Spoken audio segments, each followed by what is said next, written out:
In this video, I'll show you how to fix links not working on Facebook. If links won't open or keep loading incorrectly, changing how Facebook opens links can often solve the problem. First, open the Facebook app and tap the menu icon.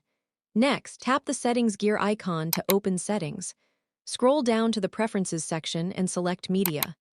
Then scroll to the Links option and enable Open Links in External Browser.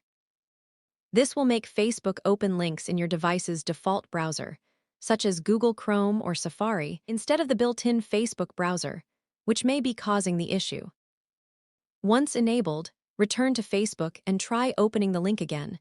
It should now load properly through your external browser. That's how you can fix links not working on Facebook. If this guide helped you, don't forget to like, share, and subscribe for more helpful tutorials.